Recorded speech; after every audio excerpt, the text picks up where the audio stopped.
आजच्या या परिषदेमध्ये खास करून मी जे मुद्दे मांडणार आहेत, या निवडणुकीच्या काळामध्ये हे मुद्दे मांडणे हे तसं बघायला गेलं तर खूप मोठी शोकांकित आहे महाराष्ट्रासाठी. परिपूर्ण विद्वान विधानसभेतला पट्टू, वेगवेगळ्या नावारूपाला आलेले सन्माननीय विद्यमान आमदार या गुहागर मतदारसंघामध्ये कशा पद्धतीचं काम करतायत हे आजच्या परिषदेमध्ये मला सांगायला दुःख वाटतं. कारण त्याचं असं आहे की ह्या गुहागर मतदारसंघामध्ये अनेक जाती पंथातली लोक राहतात आणि जाती पंथातल्या लोकांना कशा पद्धतीचं ह्या स्वतंत्र समता आणि बंधुत्व देशामध्ये कशा पद्धतीचं विकासक कामं केली पाहिजे ह्याचा भान न ठेवता केवळ एका विशिष्ट जातीवरती राग रोष ठेवायचा. मग तो कुणबी समाज असो, मग बौद्ध समाज असो, गरीब मराठा असो, तेली, कुंभार व अन्य ह्या काय 18 पगडी जातीतली लोक राहतात. ह्या जातीतल्या लोकांना जे येईल ते बोलायचं. कशाचा कोण मोठा आहे, कोण लहान आहे, कोण विद्यार्थी आहे, कोण शेतकरी आहे, कोण उद्योगवाला आहे, कोण कॉन्ट्रॅक्टर आहे, कशाची त्याला तमान असलेल्या अशा आमदार विद्यमान आमदार भास्कर जाधव यांनी मुक्काम पोस्ट फणसवाडी कलबट येथे जो पराक्रम केलाय, शाब्दिक पराक्रम केलाय निवडणुकीच्या काळामध्ये, तो अत्यंत अंगावरती रोमांच उभा करणारा प्रसंग आहे. सांगताना थोडीशी लाज वाटते, परंतु काय करणार. डॉक्टर बाबासाहेब आंबेडकरांनी 1956 साली आम्हाला बौद्ध धम्म दिला आणि त्या बौद्ध धम्म देताना सांगितलं की तुम्हाला घटनेत तरतूद प्रमाणे तुम्ही तुमची प्रगती केली पाहिजे. भविष्यामध्ये जो महार शब्द आहे, हा महार शब्दाला कुठेतरी पुरून टाकण्याचा प्रश्न डॉक्टर बाबासाहेब आंबेडकरांनी केला होता. आणि त्याच धर्तीवरती आमची असणारी जी काही मुलं आहेत, लहान थोर मंडळी आहेत, शिका, संघटित वा संघर्ष करा, हा जो बाबासाहेब नारा दिला, त्या नाराच्या आधारे परिपूर्ण या भारत देशाचा लोकशाही टिकवत आहेत.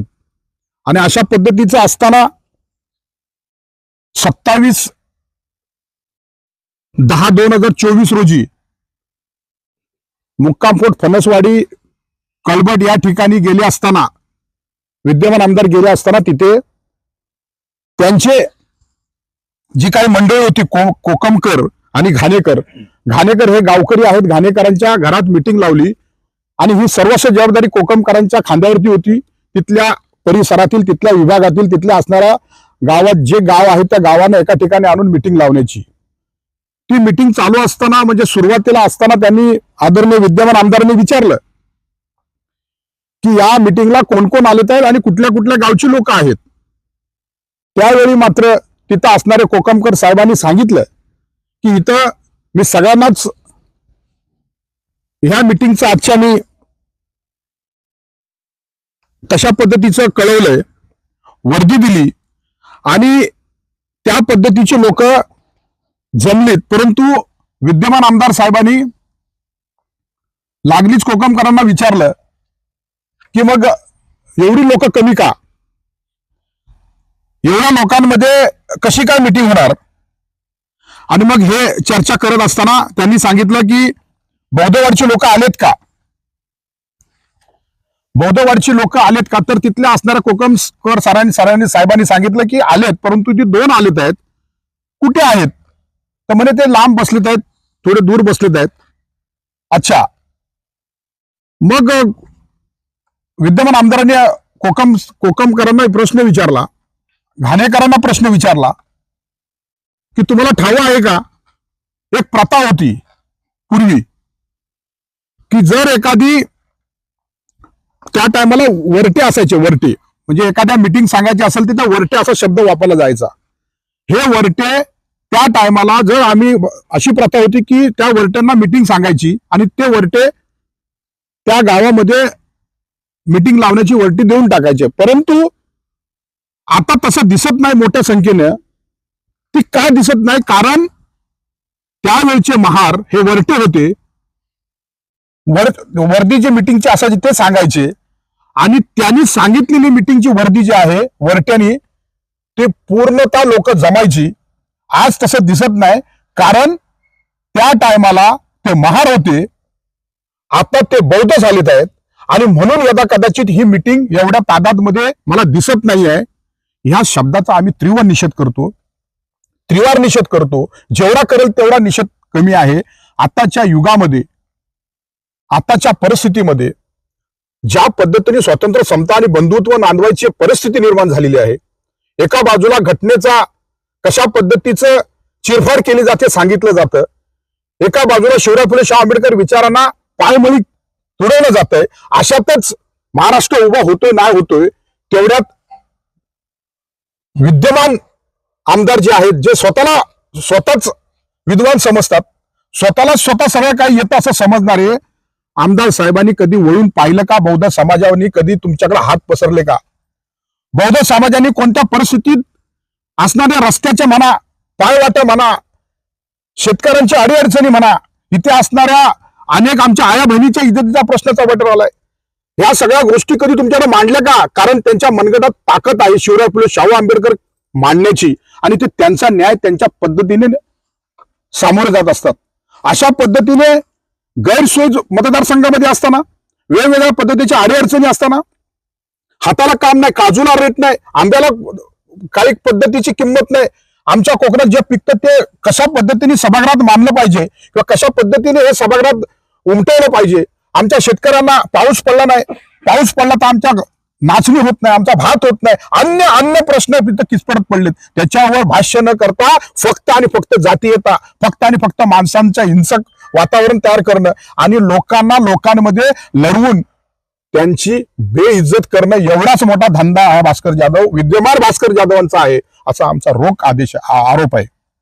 आणि म्हणून आम्ही त्या दिवशी इथले वरिष्ठ पोलीस निरीक्षक साहेब सावर्डेचे त्यांना भेटलो, त्याच्यानंतर आम्ही डीवायएसपींना भेटलो, त्यानंतर एसपींना भेटलो, त्यानंतर डेप्युटी कलेक्टरना भेटलो. आम्ही आमची व्यथा मांडली त्यांच्याकडे. व्यथा मांडताना पण आम्हाला दुःख होत होतं की कशा पद्धतीचा हा माणूस आमच्या मतदारसंघामध्ये विधानसभेमध्ये आमदार निघून येतो आणि कुठल्याही मतदाराची किंमत म्हणजे त्याला मान सन्मान न देता असं समजून जातं की मी जिथे जाईन तिथे माझे मतदार येतील, मी त्यांना हडतोड करू, मी त्यांना काहीही बोलो, कसंही बोलो, माझे मतदार मला मतदान करतील. आता मात्र ती वेळ राहिली नाही. आम्ही बौद्ध समाजाने त्यांच्या म्हणण्यानुसार जर आम्ही पहिलेचे महार होतो, तर महार कुठल्या पद्धतीचं आक्रमण करतात, कुठल्या पद्धतीचं महाराने आंदोलन केलेत, कोणते आंदोलन डॉक्टर बाबासाहेब आंबेडकरांच्या टायमाला केलेत, हे त्यांनी पडताळून पाहावं. आणि आत्ताचा आमचा जो संघर्ष आहे, तो संघर्ष पेटवताना, संघर्ष उभा करताना आपल्या माध्यमातून मला विनंती करायची आहे बहुजन वर्गाला, केवळ एका बुद्धिस्ट समाजाला नाही तर बहुजन वर्गाला मला विनंती करायची आहे की हा प्रसंग बौद्धांवर घडलाय, उद्या तेली, माळी, कोळी, कुणबी, आदिवासी, अल्पसंख्याक स्त्री वर्गावरती होणार आहे. प्रत्येकाने याची जाणीव ठेवून जगलं पाहिजे.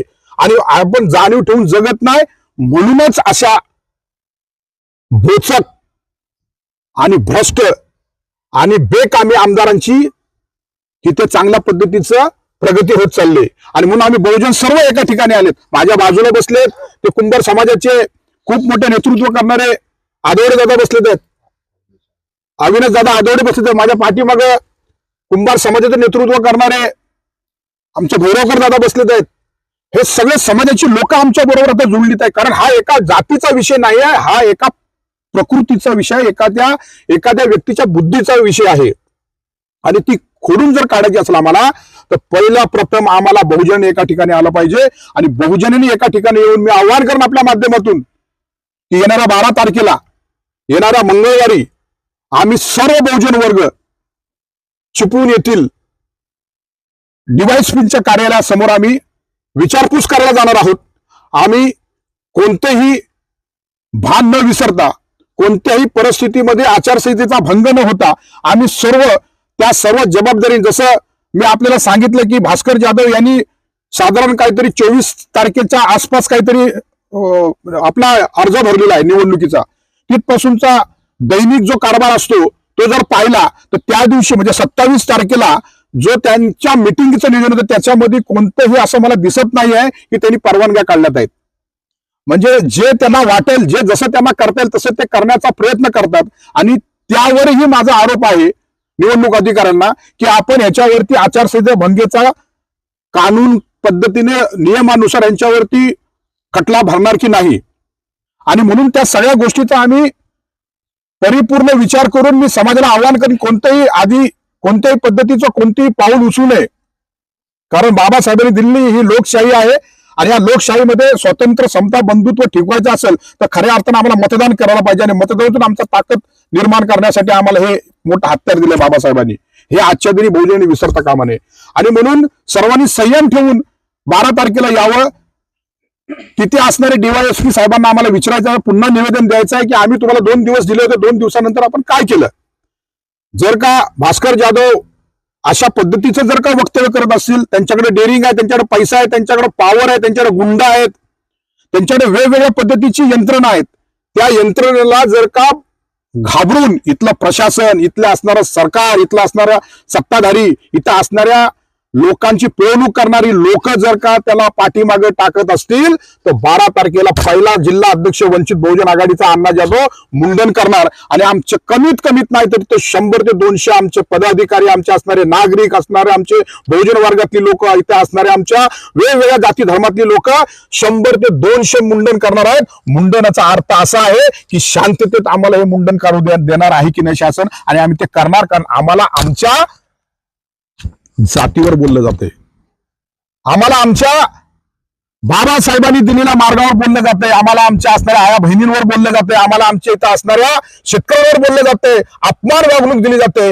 अशा आमदाराचं करायचं काय. आणि म्हणून निषेध म्हणून आम्ही तिथे मुंडन करणार आहोत. आणि मुंडन करून मग आम्ही SP साहेबांना त्या पद्धतीचं निवेदन सादर करणार आहोत, DYSP सादर करणार आहोत. आणि आम्हाला त्यांच्यावर अट्रॉसिटी गुन्हा नोंदवा अशी आमची विनंती जी आहे ती परिपूर्ण होईपर्यंत आम्ही तिथून उठणार नाही, हे मी आपल्या माध्यमातून सांगतोय. आणि समाजाने याची नोंद घ्यावी. 12 तारखेला न चुकता आपण सर्वांनी याल या अपेक्षेने या परिषदेला मी आपल्याला सामोरं जातोय. जय भीम, जय महाराष्ट्र, जय हिंद.